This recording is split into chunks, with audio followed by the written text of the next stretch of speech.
السلام علیکم 7 کلاس۔ آج 2 دسمبر ہے۔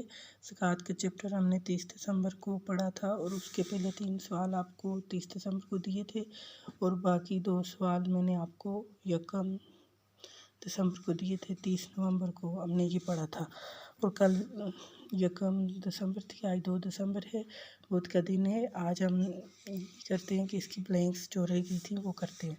جو لوگ زکوٰۃ ادا نہیں کرتے، اللہ تعالیٰ نے انہیں دردناک عذاب کی خبر دی ہے۔ زکوٰۃ کی رقم سے پل، کنواں یا مسجد وغیرہ بنوانا جائز نہیں۔ زکوٰۃ اس مال پر واجب ہوتی ہے جسے جمع کیے ہوئے 1 سال گزر چکا ہو۔ اللہ تعالیٰ کی راہ میں خرچ کرنے کا طریقہ کسی ضرورت مند کو زکوٰۃ دینا بھی ہے۔ آگے ٹک اینڈ کراس ہیں، صحیح نشان کے آگے گھٹ لگائیں اور غلط کے آگے کراس۔ نماز کے بعد سب سے افضل عبادت زکوٰۃ ہے، یہ صحیح ہے۔ زکوٰۃ صرف نمبر 2 ہے، زکوٰۃ صرف مسلمان سے لے کر غیر مسلم ہی کو دی جا سکتی ہے، یہ غلط ہے۔ غیر مسلم کو زکوٰۃ نہیں دی جا سکتی۔ زکوٰۃ صرف صاحب نصاب پر ہی فرض ہے، یہ صحیح ہے۔ جس کے پاس نصاب کے مطابق مال ہو اس پہ زکوٰۃ فرض ہے۔ زکوٰۃ ادا کرنے سے مال کی محبت زیادہ ہوتی ہے، غلط ہے، یہ غلط ہے۔ محبت نہیں ہوتی بلکہ دولت مال تقسیم کرنے کا جذبہ پیدا ہوتا ہے۔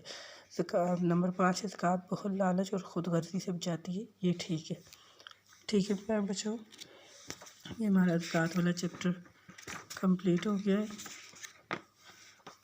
آگے ہم پڑھتے ہیں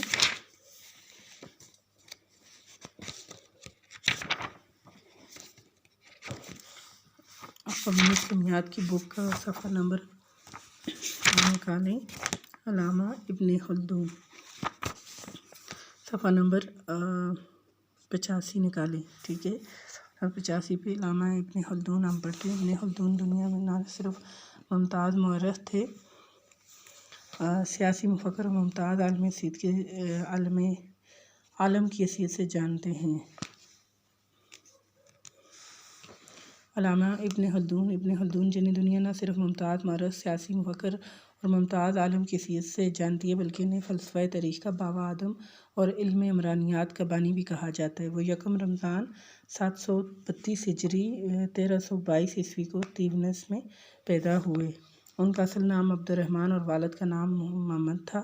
وہ ابن خلدون کے نام سے اس لیے مشہور تھے کہ ان کے خاندان کے تمام افراد اپنے مورث اعلیٰ خالد المعروف با خلدون کی وجہ سے ابن خلدون کہلاتے تھے۔ علامہ ابن خلدون تیونس کے سلطان ابو اسحاق، اندلس کے والی سلطان ابن عمر، والی مصر سلطان برقوق کے درباروں میں حاجب، جنی، سیکرٹری اور قاضی کے عہدوں پر فائز رہے۔